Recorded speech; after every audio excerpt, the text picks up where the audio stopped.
नमस्कार दोस्तों, India news के डिजिटल प्लेटफॉर्म पर आपका स्वागत है। दुनिया भर में अब नई टेक्नोलॉजी और वॉरफेयर यानी युद्ध के भी नए तरीके देखने को मिल रहे हैं। कभी ज़माना था जब सैनिकों की आपस में बर्छे और तीर तलवारों से लड़ाई होती थी, फिर ज़माना आया बंदूक और गोलियों का, फिर आर्टिलरी यानी बड़ी बड़ी तोपों का, और उसके बाद हवाई जहाज़ से होने वाली लड़ाइयाँ यानी फाइटर प्लेन से। और अब एक नया दौर आया है, मॉडर्न टेक्नोलॉजी एआई का दौर है। और हमने देखा कि कैसे हाल ही में ऑपरेशन सिंदूर ने, भारत ने कैसे पाकिस्तान को धूल चटाई अपनी डिफेंस टेक्नोलॉजी से। यानी कोई अगर आप पर हमला करता है तो आपके डिफेंस सिस्टम को ही इतना मजबूत बनाया जाएगा कि कोई भी मिसाइल और कोई भी ड्रोन हमला पूरी तरह नाकामयाब होगा, जैसा कि पाकिस्तान के ड्रोन और मिसाइलें तिनके की तरह हवा में उड़ती थी। वहीं अब भारत, हिंदुस्तान एरोनॉटिक लिमिटेड, जो मेक इन इंडिया के तहत अब भारत अपने ही देश में निर्मित और रिसर्च हथियारों को बड़े पैमाने पर इस्तेमाल करके खरीद रहा है, वहीं इसी कड़ी में यानी स्वावलंबी भारत और स्वच्छंद भारत और साथ ही साथ अपने पैरों पर खड़ा भारत अब एक नया कदम उठाने जा रहा है।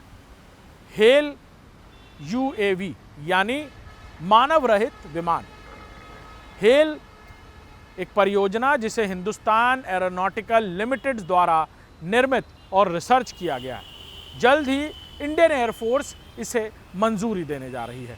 इस मानव रहित विमान के जरिए न सिर्फ एक नए युद्ध के दौर की शुरुआत होगी, बल्कि बाकी देशों की तरह भारत भी वो देश होगा जो इस मानव रहित विमान की टेक्नोलॉजी का अब हिस्सा होने जा रहा है। डिफेंस और डिफेंस टेक्नोलॉजी में भारत किसी दुनिया के देश से पीछे नहीं, और शायद यही वजह है कि अब जब ज़माना है कि नए तरीके के युद्ध फेयर यानी नए तरीके के युद्ध के तरीके वॉरफेयर शुरू हो चुके हैं।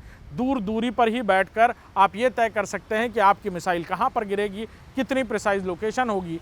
वैसे ही अब मानव रहित विमान यानी फाइटर जेट्स भी हवा में कलाबाजी खाते हुए और एक चंद सेकंडों की दूरी पर कहीं पर भी जाकर हमले या फिर जवाबी कार्रवाई कर सकते हैं। और अब पूरी दुनिया भर में जहां इन मानव रहित विमानों को लेकर रिसर्च चल रही है, वहीं भारत की हिंदुस्तान एरोनॉटिक लिमिटेड के हेल प्रोजेक्ट ने जल्द ही ये जानकारियां मिल रही हैं कि इंडियन एयरफोर्स की तरफ से इस प्रोजेक्ट को मंजूरी मिलने वाली है। और फिर भारत भी उन देशों में से होगा जहां मानव रहित विमान दूर बैठकर ही न सिर्फ कहीं भी तबाही मचा सकेंगे, बल्कि आतंकवाद को लेकर जिस तरह भारत ने एक सख्त रवैया अपनाया है, ऐसे आतंकवादियों को कहीं पर भी वो छुपे हों, दूर से ही बैठकर उनकी लोकेशन ट्रैक कर वहाँ पर किसी भी तरह की क्षति किसी भी व्यक्ति या सिपाही या फिर सैन्य को होने के अलावा वहाँ जाकर इस तरह के हमलों को अंजाम दिया जा सकेगा।